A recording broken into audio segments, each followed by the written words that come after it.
Black fatigue is a thing. Newsflash.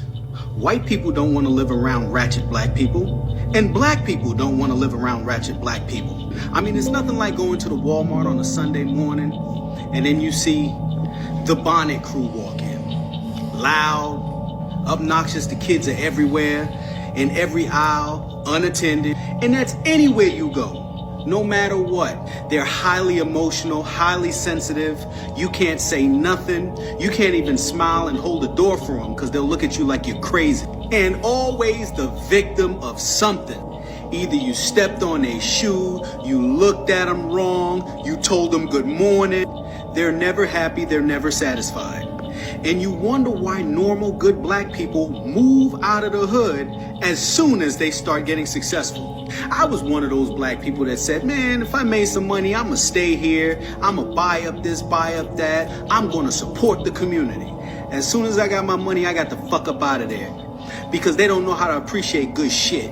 And my suburban kids don't need to be dealing with that bullshit. Crab in a barrel mentality. Never take accountability for nothing. So yeah, black fatigue is a thing. And I'll tell you, a lot of people are fucking tired. They're tired of dealing with these kind of people on a daily basis. I mean, I get anxiety when I walk inside of a mall nowadays. I mean, because you got these YNs running around and they don't respect nothing. So I don't care what anybody says. White America is tired of you, and we are too.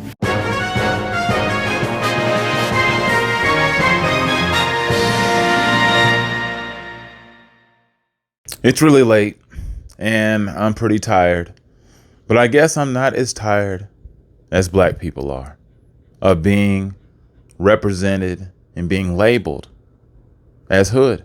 Pretty much it's one of those things now. I guess black fatigue is the new slogan going around. I guess it's the new trend on TikTok. I don't really know how that trends, but I guess it's ongoing topic, which is something that we've been talking about for years. I don't think this is anything new. I don't believe this is a especially, new thing that we've all been enlightened on. I mean, am I wrong? Can somebody tell me that? Because I feel like we've been talking about this for a minute, but I guess it's a good thing that people are really stepping up, realizing that, what? Most of us black folks just want to be normal, want to be boring. We don't want to be labeled as the ratcheted up, twerk it up in the middle of the streets, all type of, horrible things. As a black girl literally got killed the other night by twerking it up in the street and was betrayed by some friends that gave all the red flags of being people that would betray you in the first place. Things like that. We don't want to be labeled as people who would run over somebody who was just hanging out with you for the evening and you would kill them over some petty nonsense. We don't want to be labeled as those types of people because, yeah, we see it in the media. They do a really good job of painting some really bad and very dark labels on us black folks. I know our skin can already be dark enough, but the label that they paint on us is even darker. I mean, it's much bloodier too, because apparently we're just savages. And that's what makes it crazy about white supremacists. And they're just the stupidest people that exist. I mean, they're just dumb idiot folks that really have no intelligence, have the brains the size of a peanut. And I mean, these people actually believe we're genetically engineered to be goons. Like when we walk around pistols and shit, we just woo, our blood starts boiling. Something gets really amped up in us, because it's just in us to want to kill. When we see sharp objects, we want to just put it in another human, apparently. I mean, it's wild. I mean, but the thing about black fatigue, got to get back on topic, is that people are sick and tired of the hood nonsense. That's really what everybody's sick and tired of. We are afraid of the same stuff. Normal black folks are afraid of the same stuff that any other community would be afraid of if they approach the hood blacks. But the thing is, I keep saying on this channel, every different race has the same stuff. It's not just black. But now this trend is going on. So once again, it puts the emphasis back on black people, whether they realize that or not. I understand people want to make this a good movement. We are being enlightened, like I just said, about the whole thing about black fatigue. We're sick and tired of the labels. We're sick and tired of being represented that way. But once we emphasize it again, make it a trending topic, all we're doing is emphasizing it just like it was before. And yes, we all get it. We all get it. We don't want to walk around and feel like we're in danger. Yes, when we go to those hood grocery stores, we feel like we need to be walking around strapped like Carmela Anthony. And that's not something, oh, maybe I shouldn't have said that one. But anyway, we don't want to feel like we have to have weaponry on us.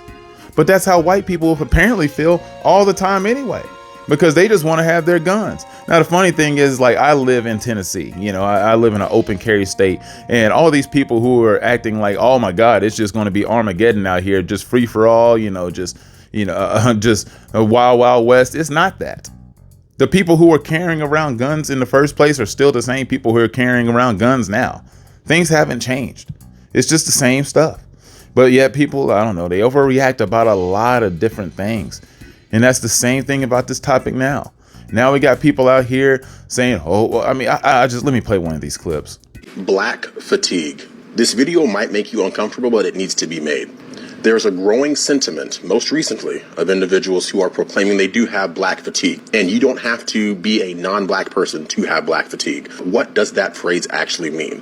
Essentially, black fatigue is a growing weariness of the actions of the quote-unquote black community. But it goes deeper than that, because we are in 2025 now, and we are being judged based on the content of our character and not the color of our skin.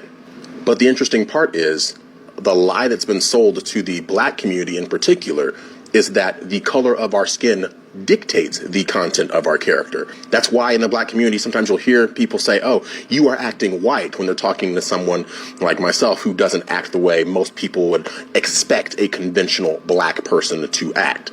In their minds, there is a correct way to act black. And the people in your ethnic group who fulfill those very negative stereotypes, those are the ones who are going to essentially drag down the collective whole. And that's why there's individuals who are black who do and can have black fatigue, because they see how damaging it is to see the worst of us attract all this negative attention that then unfortunately gets ascribed to the entire race all too often. But what's unfortunate is here in 2025, now we have to contend with the fact that there's people who are so sick and tired of seeing those negative aspects, those negative individuals in the black community attracting all this attention. That's what is spurring this black fatigue. Now, I think that guy was talking some absolute BS when it came to, race and whatnot. No, I live in Tennessee, and people definitely still judge you by the color of your skin. That is still a thing. Now, I'm not saying that's happening en masse, but people still do judge you on that. Now, if you don't carry yourself with this unnecessary chip on your shoulder, you're more than likely going to be judged as just an outstanding human being. And they're not going to judge you on your, race as much. But that is because you, I guess, standing in the way, which, that's the whole part of the black fatigue is, just because people want to be professional, be kind, speak properly, doesn't mean we're sellouts. Doesn't mean you're reeking a coonery. You're not a Sly Cooper because you know how to read. Just because you know how to do science and actually fix a refrigerator doesn't mean you're a sellout. But it is nice to see that a lot of, other black people are waking up and noticing that it isn't abnormal for you to want to leave dangerous situations. Just like anybody in any dangerous situation, you would want to strive to get out. Now, naturally, there's going to be some people who don't get out. They don't make it. They fall behind. They fall victim. They fall prey to the environment. They lose that battle. They don't succeed. You know what I'm saying? Like some people, they get the education.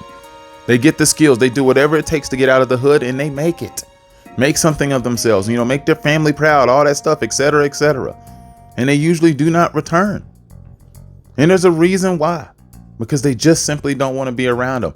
And then they end up moving into the suburbs, and then they want to get some more money. And then they graduate from that point to where they're making even more money. And then they end up in the gentrified neighborhoods that were getting rid of the people in those places that they used to live. And then sometimes those people completely forget that they used to be in those scenarios, and then they just kind of poo-poo on those people, and that's kind of disappointing. But also they usually just wake up to the idea that, those places aren't really good for society. And if we're trying to, better things and create better environments with nicer structured buildings and, nicer places to live, then we don't want to live around the crap. Just like you don't want to live around the trailer park. The trailer park isn't a good look. You know what I'm saying? If you got, Ricky Bobby and all them out there smoking crack and doing all sorts of heroin out there on the, the double wide over there by the empty pool, that's not a good look when you're over there trying to build in a brand new luxury hotel. You know what I'm saying? I mean, that's not a good look to have that over there when you have people or clients that make thousands of dollars an hour or whatever ridiculous nonsense that people want to sell you on the internet. It's just like the homeless people.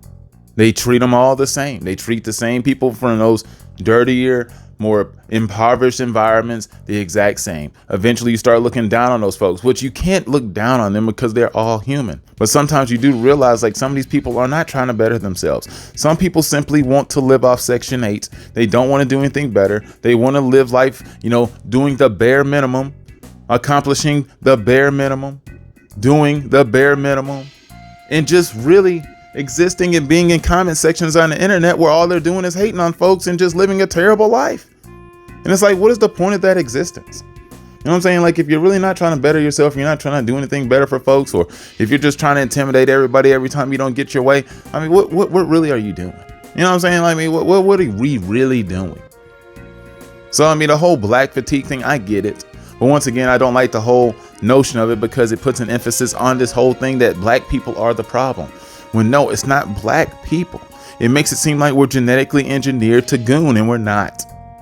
Like I said, there's the white dirty people who are just trailer parky and they're terrible and they're goonish and they get into all sorts of other shenanigans. They get into crime. They rob folks. They kill folks. They do all sorts of terrible stuff, just like you see in the hood. And they do the same thing in the little Mexican gangs and the same thing in the little Asian gangs. It's just based on percentage of the population, which is just thrown out there in whatever like numbers that actually exist. I mean, there's only like 330 something million people or whatever in America. So, I mean, whatever, there's always a percentage of those people that goon. Doesn't matter the race. Like, I meant to put more clips in this video besides just that one, but I honestly just wanted to talk about this. I just wanted to share my opinions about it. I mean, and that's kind of what I've been trying to do on this channel, even though I got some other videos, 1,000 videos I'm still working on. I'm like, my God, I can't stop. I can't stop working on the videos. You know what I'm saying? The content just must keep moving. And we got to grow. We got to grow, guys. I mean, man, I'll tell you what, I mean, it's been rough times at the university. I mean, this 2025 it's like it's talking to me. It's speaking to me, telling me you're not going to hit your goals. You're not going to make it, which I'm telling you, I mean, that's pretty disappointing. But, got to keep trying. Got to keep pushing, I guess. Well, anyway, see you soon.